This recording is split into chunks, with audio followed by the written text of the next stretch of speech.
Bacewicz is very accessible. She was astoundingly successful. Because she was such a fantastically good violinist, she wrote very gracefully, gratefully for string instruments. So it's good for the audience, it's good for the players, it was good for her. Well, why would we not know about her? It's a piece that has incredible energy, range and immediacy. And it's got this vitality, but it's also got tenderness. She managed to combine folk and her own self-expression in a very effective way. So you're completely taken by it, and it's got this vitality that traditional music has, but it's also very personal. It was first performed in 1950, although she wrote it in 1948. This is the communist period in Poland. There's quite a lot of the state diktat and all of that, and she cleverly found her way round it, partly because she was very engaged by the local traditional music. She was dealing with state wishes for culture to be accessible, well, she was thoroughly accessible, for it to feature the national music, well, she loved that anyway, so she actually fitted into their requirements surprisingly well and managed to do her own thing and still be in tune with them. They appreciated how good she was and they wanted to show her off. So during the communist period, when almost nobody was allowed to travel, she was allowed to travel because she was such an asset to Poland. She has come up in the world, but then women have come up in the world, but we are not yet equal. And I think that actually we're going as much back to ignorance as prejudice. And I don't know very many string players who know about her string music, which is sad because it is such good music. I first came across her something like 10 years ago, and we made a CD of her chamber music, and which has quite a few of that traditional music in it. I'm really a Mozart nut. He's my favourite man, and he had a sense of the conversation between all the musicians and an overall sense of the architecture that balances the emotion with the layout, which is very satisfying.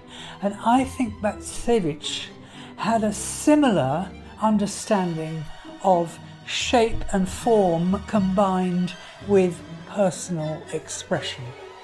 And I think combining Bacewicz and Mozart in the same concert will work beautifully. And I think people who come for the Mozart may find themselves surprised and say, what a discovery. I've always been interested in what women have done.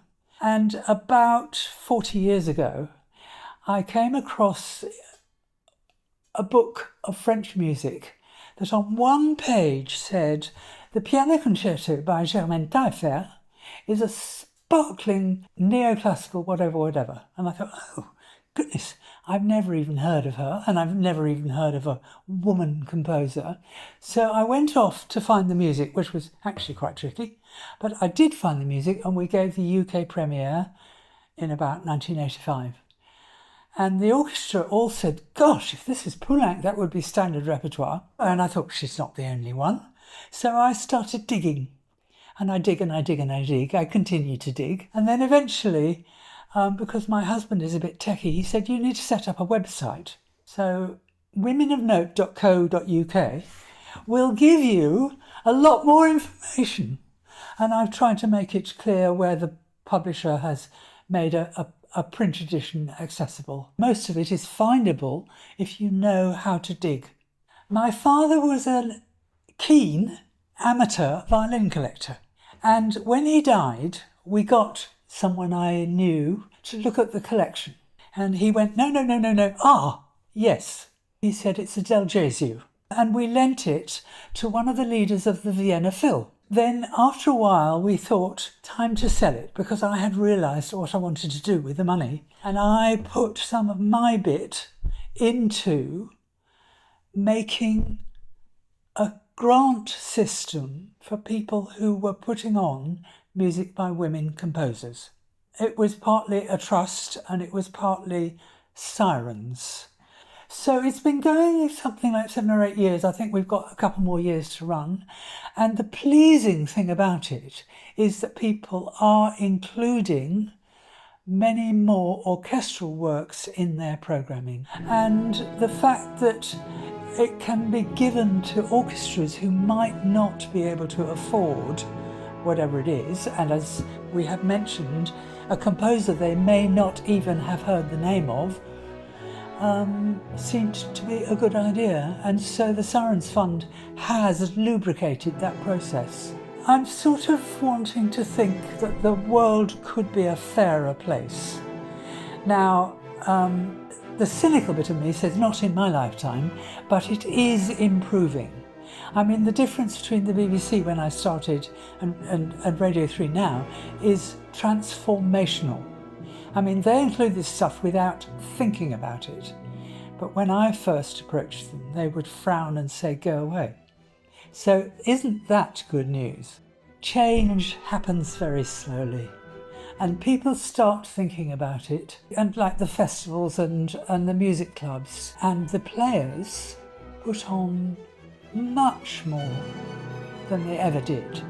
And of course, she, as a violinist, wrote 7-string quartets, millions of violin pieces and sonatas, and you know, people need to hear this stuff because it's so good.